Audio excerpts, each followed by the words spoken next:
Alors nous allons aujourd'hui nous plonger dans les Écritures en commençant par le livre des psaumes et par ce psaume 42, 43. On doit vous expliquer dans les notes de vos Bibles que ces deux psaumes en fait n'en font qu'un, et dans un certain nombre de manuscrits hébreux, il n'y a qu'un seul psaume. En lisant les deux à la suite, vous verrez très vite pourquoi on a considéré que c'était un seul psaume. Je voudrais d'abord vous dire quelques mots d'introduction sur le livre des psaumes, qui est la prière d'Israël, la prière chantée dans le temple, et que l'Église s'est appropriée. Ce n'est pas au tout début de l'histoire de l'Église que l'Église a fait de la prière des psaumes sa prière, j'allais dire, officielle, liturgique, même si nous voyons dans les évangiles Jésus chanter les psaumes juste avant sa passion. Après la dernière scène, il chante les psaumes parce que c'est la liturgie de Pâques. Et Jésus est un juif observant. Nous voyons aussi dans les actes des apôtres, les apôtres montaient au temple pour la prière. Mais au début de l'Église, on composait des hymnes et on chantait des hymnes. Et au bout de quelque temps, l'Église a dû lutter contre des hérésies, c'est-à-dire des erreurs quant à la foi. Et une erreur quant à la foi dévie toujours sur une façon de vivre qui n'est pas selon l'Évangile. Les erreurs quant à la foi ne sont pas neutres. Elles induisent des conduites morales. Et donc ces hérésies se traduisaient dans les hymnes. Et donc on ne pouvait pas faire de la prière de l'Église avec des mots qui n'étaient pas justes. Et c'est voilà, au 3e ou 4e siècle que l'Église a décidé de chanter officiellement des chants inspirés par l'Esprit, les mots même que Dieu donne aux hommes pour prier, et c'est le chant des psaumes. Comment sont nés les psaumes ? Un certain nombre de psaumes, comme celui que nous allons étudier ce matin, sont attribués à... Le psaume 42-43 est attribué au fils de Corée. Dans le premier livre des Chroniques, au chapitre 6, verset 22, le livre des Chroniques nous raconte comment le roi David a mis en place la liturgie du temple. C'est une fiction, parce que la liturgie du temple s'est mise en place au fil des siècles, et le livre des Chroniques date de bien après le roi David. Mais rattaché au roi David, à ce personnage inspiré par l'Esprit Saint, la liturgie du temple, c'est une façon de dire que la liturgie du temple est donnée par Dieu. Et donc il y avait ce qu'on pourrait appeler des guildes de chantres qui étaient chargés, comme aujourd'hui dans les cathédrales, il y a les chanoines qui sont chargés de chanter à heure régulière l'office pour habiter la cathédrale de la prière de l'Église. Et donc il y avait des chantres qui vraisemblablement aussi composaient des psaumes. Et les fidèles venaient régulièrement au temple pour les fêtes de pèlerinage d'Israël, Pâques, la Pentecôte, et puis à l'automne la fête des tentes. mais parfois il venait spontanément pour rendre grâce, comme on le fait encore aujourd'hui. On a prié à une intention particulière, et puis on a été exaucé. Les sanctuaires sont tapissés d'ex-voto. Eh bien, la démarche de l'ex-voto, on la trouve dans la Bible, et notamment dans les psaumes. Le psaume 22, par exemple, le psaume que Jésus a prié sur les croix, « Mon Dieu, pourquoi m'as-tu abandonné ?» À un moment donné, le psalmiste dit « Tu m'as répondu, j'annoncerai ton nom à mes frères, je te loue en pleine assemblée. » Et donc, le fidèle qui a été exaucé, j'allais dire, sur le parvis du temple, invite tous ceux qui sont là à venir rendre grâce avec lui. Mais ce n'est pas nécessairement quelqu'un qui sait lire et écrire. Ce n'est pas nécessairement quelqu'un qui a des qualités de poète et j'allais dire, des compétences théologiques. Et donc il fait appel à ces chantres qui sont là et qui lui proposent une prière, voilà, qu'ils vont adapter à la situation qu'il va décrire. Mais parfois, ces chantres écrivent spontanément des psaumes. C'est des textes très soigneusement composés. C'est de la poésie faite avec beaucoup de soin. Si on la lit en hébreu, le rythme, les sonorités, tout cela est choisi avec soin. Mais dans les... Alors la traduction liturgique, celle que nous chantons justement dans le matin à l'office, le matin et le soir, elle est faite pour être chantée, proclamée. Donc ceux qui ont traduit ont aussi été attentifs au rythme, aux sonorités.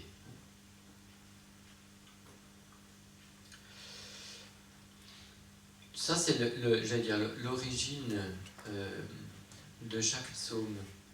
Et ensuite, eh bien, on a rassemblé les psaumes dans des collections.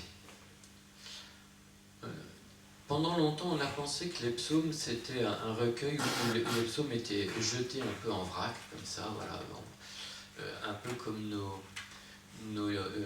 classeurs de chants liturgiques, vous savez, on les numérote, mais en fait, ils arrivent un petit peu au fil comme ça de leur composition, et puis dans chaque paroisse, on a un classeur avec les chants d'entrée, les chants, etc. Mais en étudiant un peu plus précisément le livre des psaumes, on s'aperçoit que c'est vraiment un livre qui est composé. Donc, chaque psaume est né dans une circonstance particulière, mais ensuite ils ont été regroupés dans des collections. Il y a 5 collections dans la Bible, 5 collections de psaumes qui se terminent à chaque fois par une doxologie, comme nous terminons le chant des psaumes par gloire au Père et au Fils et au Saint-Esprit. Alors ces 5 collections, vous les avez dans les introductions de vos Bibles, mais je vais vous les rappeler. C'est le psaume 1 à 41, et puis 42 à 72, 73 à 89, et puis 90 à 106, et après 107 jusqu'à 150. Alors on peut voir ces doxologies, par exemple, à la fin du psaume 41, donc juste avant le psaume que nous allons lire, qui commence une nouvelle collection.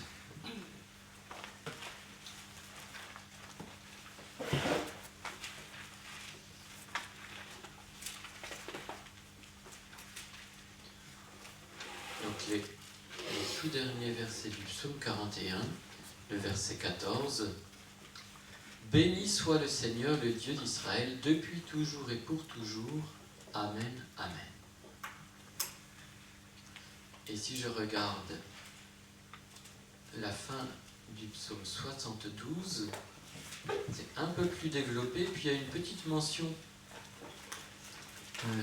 après la doxologie. Béni soit le Seigneur Dieu, le Dieu d'Israël, le seul qui fasse des miracles. Béni soit à jamais son nom glorieux, que toute la terre soit remplie de sa gloire. Amen, amen. Vous voyez, c'est un peu plus développé. Et puis, à la fin des prières de David, fils de Jessé. Vous imaginez bien qu'on ne chante jamais ce verset 20 dans la liturgie. C'est une petite notice des éditeurs. Voilà, les chantres qui ont collationné tous les psaumes. Voilà, un moment, il y en a un qui dit, ben voilà, là, on arrête les prières de David. En fait, il y aura encore des prières de David après, mais ça, c'est encore autre chose. Ce qui veut dire que dans la première partie du psautier, beaucoup de psaumes concernent David. Vraisemblablement, un certain nombre de psaumes, c'est après coup qu'on les a rattachés à David. Justement, le psaume 22, le psaume que Jésus chante sur la croix.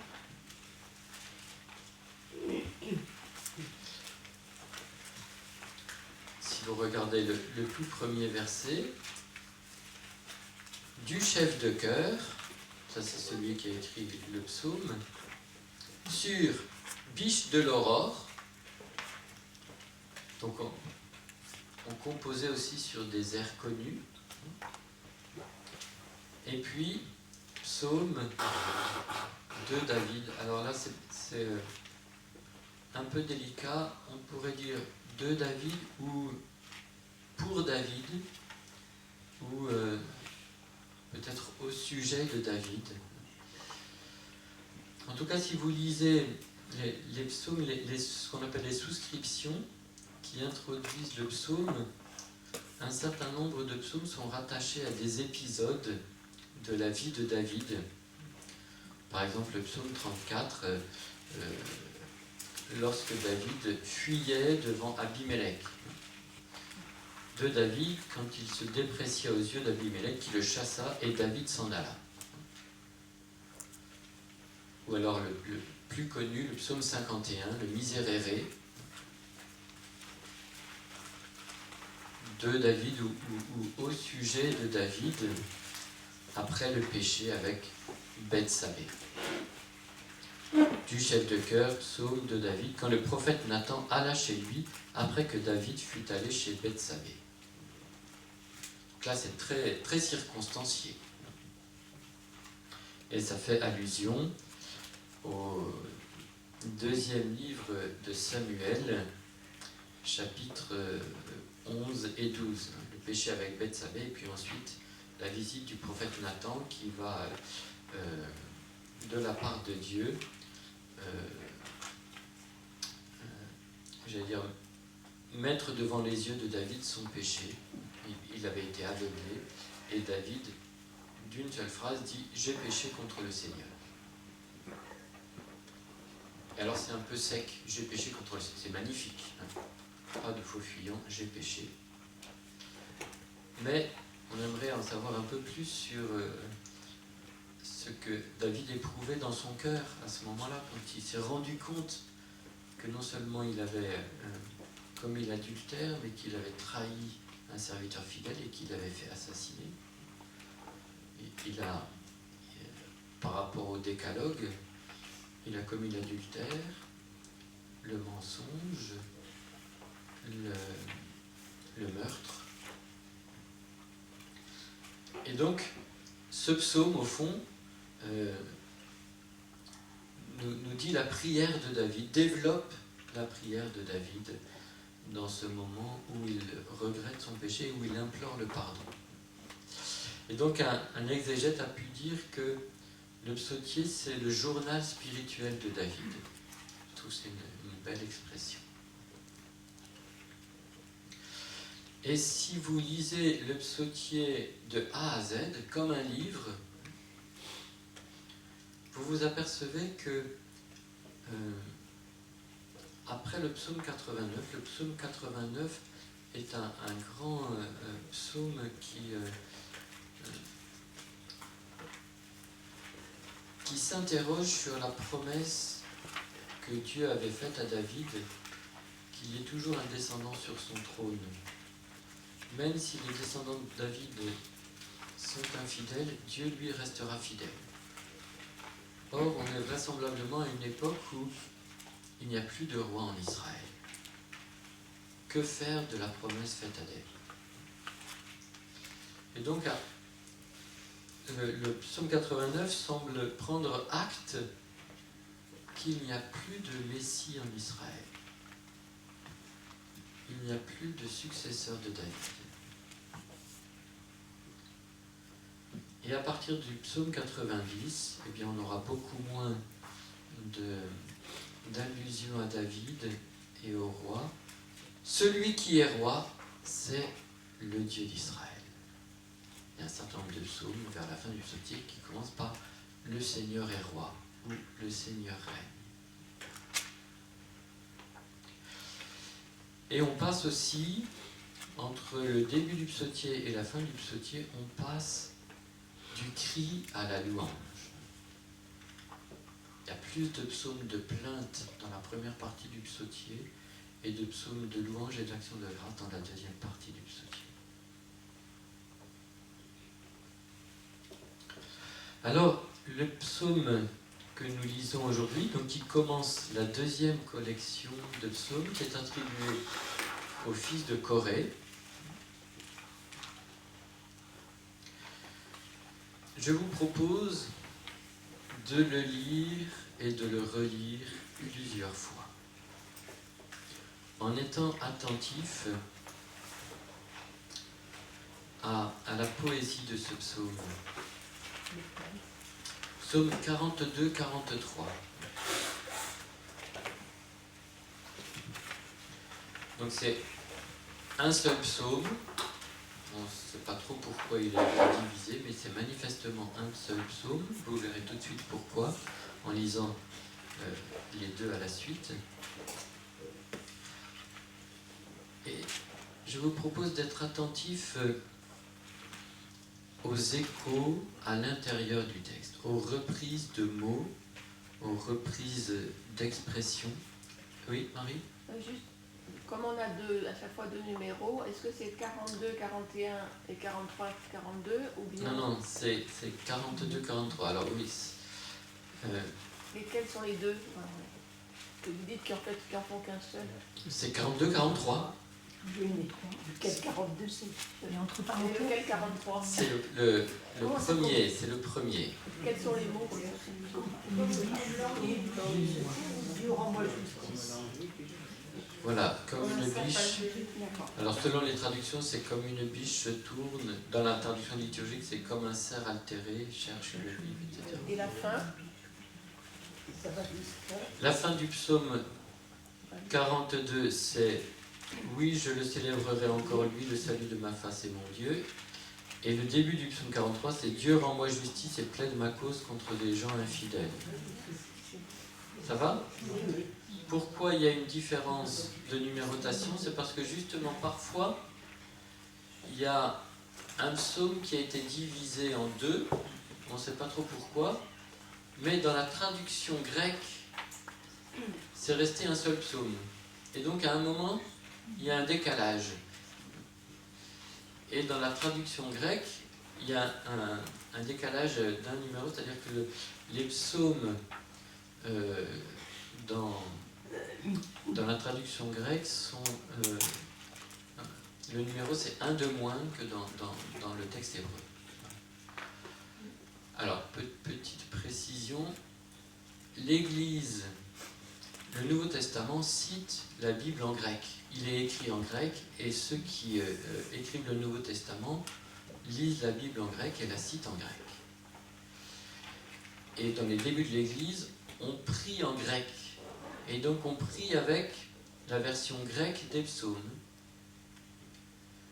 Et puis progressivement, on traduit cette version grecque en latin. et ça devient la prière officielle de l'Église en latin, mais avec la numérotation de la Bible grecque. C'est pour ça que dans la traduction liturgique, donc dans les psaumes à la messe, la numérotation, c'est la numérotation de la Bible en grec, et c'est un de moins par rapport à nos Bibles qui sont traduites sur l'hébreu. Voilà, donc, soyez attentifs aux échos à l'intérieur du texte, aux reprises de mots, d'expressions, aux images, aux questions,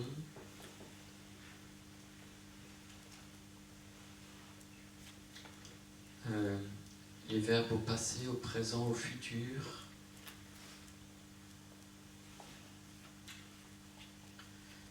Et puis, essayez de percevoir le mouvement du psaume, le mouvement de la prière. Qu'est-ce qui est dans le cœur du psalmiste entre le début et la fin?